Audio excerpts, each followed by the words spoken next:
اور ان کے حالات کو معلوم کرنا اور ان کے بارے میں اتنی معلومات رکھنا کہ انہوں نے کچھ کھایا ہے نہیں کھایا، وہ پریشان ہیں، وہ خوشحال ہیں، وہ بدحال ہیں، یہ نبی کریم صلی اللہ علیہ وسلم کی سنت اور آپ کا طریقہ مبارکہ ہے۔ فرمایا لیس منا من بات شبعانا وجارہ جائع، اس کا ہمسایہ بھوکا سویا اور یہ پیٹ بھر کر سویا، ایسا بندہ اسلام ہم میں سے نہیں ہے۔ کہ نبی پاک صلی اللہ تعالی علیہ وسلم نے کس قدر یہ وہ کام ہے جو میں نے آپ کو گنوائے ہیں جو اسلام کے خلاف ہے۔ یعنی آپ ڈھونڈنے نکلے کہ نبی پاک کے مخالفین ڈھونڈے، نبی پاک صلی اللہ علیہ وسلم کے طریقے پر جو نہیں ان کو ڈھونڈے، تو آپ کو کہیں باہر جانے کی ضرورت نہیں ہے، آپ کے ماحول اور آپ کے معاشرے کے اندر ہی بندے آپ کو مل جائیں گے۔ اور فرمایا من حمل علینا الصلاح، الصلاح عربی زبان میں اسلحے کو کہتے ہیں، اسلحہ، الصلاح اس کی جمع ہے، جس نے اسلحہ اٹھا کر ہماری طرف اشارہ ہی کیا، تیر، تلوار، نیزہ، چھری، بندوق، پستول ہماری طرف کیا، وہ ہم میں سے نہیں۔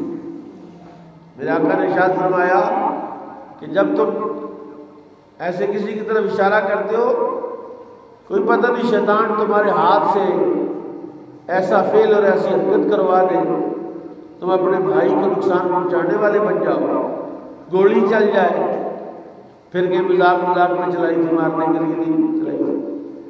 فرمایا اشارہ کرنا ہی جائز نہیں ہے، اور جس نے اشارہ کیا وہ ہم میں سے نہیں ہے۔ چل جائے کہ آپ کریں اور آپ گولی چل جائے اور آپ بندہ کو مار دیں، پھر آپ کیوں ہو میں نے تو ایسا نہیں چاہا تھا۔ فرمایا یہ بچوں کا کھیل نہیں ہے، یہ باقاعدہ اسلام کا ضابطہ اور شریعت مصطفیٰ ہے کہ وہ ہم میں سے نہیں ہے جس نے ہتھیار کے ساتھ اشارہ کیا۔ اور فرمایا لیس منا من لم یتحمی بامر المسلمین، وہ ہم میں سے نہیں ہے کون؟ جو مسلمانوں کے معاملات سے بے خبر ہے، جس کو مسلمانوں کے حالات کی من حیث القوم، من حیث الجماعت یا انفرادی طور پر، مثلا فلسطین کی حالات کیا ہیں، جو اس سے بے خبر ہے کہ پتہ ہی نہیں جنگ لگی یا کہاں لگی یا کون لڑ رہا ہے، کس کے خلاف لڑ رہا ہے، کیا نقصان ہو رہا ہے، کیا فائدہ ہو رہا ہے، اس کو پرواہ ہی نہیں۔ اس لیے آج تک جتنے بھی اسلاف ہمارے بزرگ اولیاء گزرے وہ ہر وقت امت مصطفیٰ صلی اللہ علیہ وسلم سے باخبر رہے۔ نبی کریم صلی اللہ علیہ وسلم واحد شخصیت ہے، واحد ہستی ہے جو 2.25 ارب مسلمانوں کے حالات سے باخبر ہے ہر وقت۔ جس نے رسول اللہ نے ارشاد فرمایا حیاتی خیر لکم و مماتی خیر لکم، میرا زندہ رہنا تمہارے لیے بہتر ہے، میرا مرنا تمہارے لیے بہتر ہے۔ صحابہ نے کہا رسول اللہ زندہ رہنا تو بہتر ہے، یہ سمجھ آ گئی، یہ مرنا کیسے بہتر ہے آپ کا؟ آپ نے فرمایا جب میں اس دنیا سے چلا جاؤں گا میری امت کے اعمال ہر جمعرات کو مجھ پر پیش کیے جائیں گے، وہ کن حالات میں ہے، کن اعمال میں ہے، کن کیفیات میں مجھ پر پیش کیا۔ اگر کسی کے حالات اچھے ہوئے میں اللہ کا شکر ادا کروں گا، اور اگر کوئی گنہگار ہوا تو میں اللہ کی بارگاہ میں اس کے لیے دعا کروں گا، استغفار کروں گا، اس کے لیے بخشش کی دعا کروں گا۔ تو یہ طریقہ کہ مسلمانوں کے حالات سے باخبر ہونا، ایک کہتا ہے جی کر تو کچھ سکتے نہیں، ہمیں کیا فائدہ اس طرح کی خبریں سننے کا، اس طرح کی خبریں جاننے کا، ہمارے پاس اختیار نہیں، ہمارے پاس جو ہے وہ کوئی کر تو سکتے نہیں، تو پھر چھوڑے کیوں؟ رسول اللہ نے فرمایا لیس منا، وہ ہم میں سے نہیں ہے من لم يتحمى بأمر المسلمین، مسلمانوں کے حالات سے جو بے خبر ہے، فرمایا وہ ہم میں سے، یعنی نبی پاک صلی اللہ علیہ وسلم کی منشا یہ ہے کہ مسلمانوں کے حالات سے باخبر رہنا اور ان کے حالات کی فکر رہنا اور اقتدار، اختیار اور سارا کچھ چھوڑنے کے ایک اس کا جو محمل ہے اس حدیث کا، ایک مصداق اس حدیث کا یہ بھی ہے کہ مسلمان اعمال کے اعتبار سے اگر تباہی کی طرف جا رہے ہیں، گناہ گاری کی طرف جا رہے ہیں، تو ان کو گناہوں سے بچانا، جیسے کہتے ہیں نبی کریم صلی اللہ علیہ وسلم نے ارشاد فرمایا کہ عمل بالمعروف اور نہی عن المنکر، یہ ایسا عمل ہے، یہ ایسا فعل ہے، نیکی کا حکم دینا، برائی سے روکنا، یہ سنت انبیاء ہے۔ اور قرآن نے تو یہ کہہ دیا کنتم خیر امۃ اخرجت للناس تأمرون بالمعروف وتنہون عن المنکر، تم بہترین امت ہو، بہترین لوگ ہو، اور تمہیں اللہ نے پیدا اس لیے کیا ہے کہ تم نیکی کا حکم دو اور برائی سے روکو۔ اگر تم نیکی کا حکم نہیں دیتے، برائی سے روکتے نہیں، فرمایا لیس منا، وہ ہم میں سے نہیں ہے۔ اور فرمایا فمن راغب عن سنتی فلیس منی، جس نے میری سنت سے منہ موڑا وہ ہم میں سے نہیں۔ اب آپ جانیں رسول اللہ کی سنتیں کیا کیا ہے، رسول اللہ کا طریقہ کیا کیا ہے، آپ جانتے جائیں اور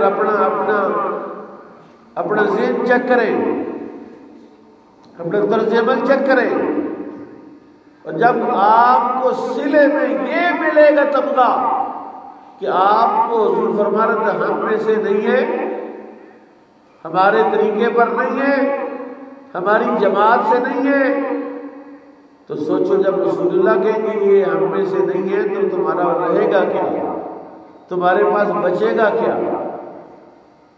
اس لیے یہ وہ سارے امور ہیں، یہ وہ تمام چیزیں ہیں، اور اس کی بڑی لمبی لسٹ ہے کہ نبی کائنات امام الانبیاء صلی اللہ تعالی علیہ وسلم نے ارشاد فرمایا لیس منا من لطم الحدود وشق الجیوش، جس نے اپنا منہ پیٹا، اپنے منہ پر تھپڑ مارے، اپنا گریبان چاک کیا، وہ ہم میں سے نہیں۔ کیا مطلب؟ کہ مومن وہ ہے جو اس بات کا پابند ہے کہ اسلام اور دین کا تاج جو ہے اپنے شخصیت کا شعار بنائے۔ جماعت ہو رہی تھی، ایک بندہ آیا دوڑا کہ رکعت نہ چلی جائے، اس کے دوڑنے کی آواز نبی پاک صلی اللہ علیہ وسلم نے ارشاد فرمایا علیکم بالسکینۃ والوقار، تم پر سکینہ اور وقار لازم ہے۔ اس لیے جماعت کی رکعت کو پانے کے لیے دوڑنا جائز نہیں ہے، کیونکہ جب تم گھر سے نکلے تو فرشتے نے لکھ دیا کہ یہ نماز میں ہے۔ اب یہ تحصیل حاصل ہے، ایک چیز پہلے سے بندے کو حاصل ہے تو بندہ پھر اس کو حاصل کرنا شروع کر دے، تو تحصیل حاصل تو جاہلوں کا کام ہے، عقل مند بندہ تو تحصیل حاصل نہیں کرتا کہ ایک چیز پہلے سے میسر ہے۔ کہتا ہے یہ پانی موجود ہے، کہتا پانی تو تیرے پاس پانی تو ہے، جو تیرے پاس موجود ہے اس کو پھر حاصل کرنا۔ جب تم گھر سے نکلا، اب دوڑ لگا کے رکعت کو پانا، مسجد کے تقدس کو پامال کرنا اور مومن کے وقار کو اور مومن کے تقدس کو پامال کرنا، یہ جائز نہیں۔ رکعت چلی جائے گی تو کوئی مشکل نہیں ہے، آپ دوسری رکعت میں شامل ہو جائیں، بلکہ رکعت کے بعد میں تو رسول اللہ کی ترغیب بڑی بے مثال ہے۔ آپ نے فرمایا قیامت کا دن ہوگا، محشر کا میدان ہوگا، کچھ لوگوں کے چہرے سورج کی طرح چمک رہے ہوں گے. کن کی طرح؟ ان سے پوچھا جائے گا کہ یہ کون ہے؟ فرمایا جائے گا یہ وہ لوگ ہیں کہ نماز کے لیے اس قدر تیار رہتے تھے کہ اذان باوضو ہو کے مسجد میں سنتے تھے. ایک جماعت ہوگی جن کے چہرے جو ہیں وہ چاند کی طرح چمک رہے ہوں گے. پوچھا جائے گا یہ کون ہے؟ کہا یہ وہ لوگ ہیں کہ جو اذان کے ساتھ ہی گھر سے باوضو ہوتے تھے، چل پڑتے تھے. اور کچھ لوگ ہوں گے جن کے چہرے ستاروں کی طرح چمک رہے ہوں گے. کون لوگ ہوں گے؟ کہ جو اذان سنیں گے، پھر اٹھ کے وضو کریں گے، پھر جماعت کے ساتھ شامل ہوں گے. اب تیسرا منظر چوتھا دیکھیں کہ جماعت گزر گئی اور جماعت کی 1 رکعت 2 رکعت چلی گئی اور وہ دوڑے لگا رہا ہے، بھاگ رہا ہے کہ میں کسی طرح رکعت کو پا لوں. تو نبی کریم صلی اللہ تعالی علیہ وسلم نے اس سے منع کیا اور روکا کہ وقار اور سکینہ لازم ہے. لیس منا من شق الجیوب وضرب الخدود، جو اپنے گریبان کو چاک کرے اور اپنے چہرے پر تھپڑ مارے وہ ہم میں سے نہیں ہے. اور آخری بات یہ سنیں، لیس منا من دعا الی عصبیت، عصبیت کی طرف بلانے والا. کون ہے؟ برادری، قوم، زبان، وطنیت، اس میں ترجیح دینے والا، انصاف اور عدل نہیں. حالانکہ رسول اللہ صلی اللہ علیہ وسلم نے ہمیں عدل انصاف کو حکم دیا. فرمایا قرآن کہتا ہے اعدلوا اقرب للتقوی. عصبیت بھی کوئی شے ہے، فرمایا وہ ہم میں سے نہیں ہے جو متعصب ہے. اور تعصب کیا چیز ہے؟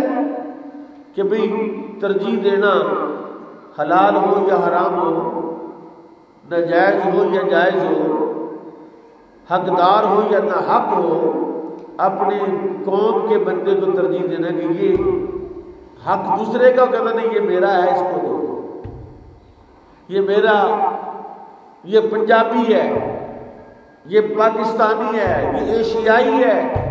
کسی قسم کا علاقائی تعصب ہو، لسانی تعصب ہو، یا قومی تعصب ہو، یا خاندانی تعصب ہو، رسول نے فرمایا وہ ہم میں سے نہیں. اپنا کون ہے؟ فرمایا 2 ہی جماعتیں. قرآن کہتا ہے فَمِنْكُمْ كَافِرٌ وَمِنْكُمْ مُؤْمِنٌ، تم میں کافر ہیں یا تم میں مومن ہیں. یا کافروں کی جماعت ہے یا مومنوں کی جماعت ہے. لیکن جب انصاف کا دامن پکڑا ہو تو پھر انصاف چاہے کافر ہو چاہے مسلمان ہو، انصاف کرنا تمہاری ذمہ داری ہے. اس لیے رسول پاک صلی اللہ علیہ وسلم نے ارشاد فرمایا جس نے عصبیت کا مظاہرہ کیا، تعصب کیا، مسلکی تعصب، لسانی تعصب، قومی تعصب، علاقائی تعصب کہ یہ میرے علاقے کا، یہ میرے گاؤں کا ہے، یہ میرے فلانے کا ہے نا. تیرا باپ کون ہے؟ آدم علیہ السلام. اس کا باپ کون ہے؟ آدم. دونوں تو آدم کے پتر ہو، دونوں تو آدم کی اولاد ہو. اب کہاں گیا تعصب؟ تو یہ ہے کہ بھئی شیطان کے مقابلے میں، کافر کے مقابلے میں تم انصاف کے ساتھ کھڑے ہو جاؤ. اللہ تعالی ہمیں آقا کریم کی سنت کو اپنانے کی توفیق عطا فرمائے، اور وہ تمام کام جن سے رسول اللہ نے روکا، منع کیا، اور جن کے بارے میں ہم میں سے نہیں ہے، ملاوٹ کرنے والا ہم میں سے نہیں ہے، میری سنت سے منہ موڑنے والا ہم میں سے نہیں ہے، اپنے گریبان کو چاک کرنے والا ہم میں سے نہیں ہے، اور ملاوٹ کرنے والا ہم میں سے نہیں ہے، چھوٹوں پر شفقت نہیں کرتا، بڑوں کا ادب نہیں کرتا، ہم میں سے نہیں ہے. یہ وہ سارے کام ہیں جو رسول اللہ کی شریعت کی مخالفت ہے. اللہ تعالیٰ اس مخالفت سے ہمیں محفوظ فرمائے.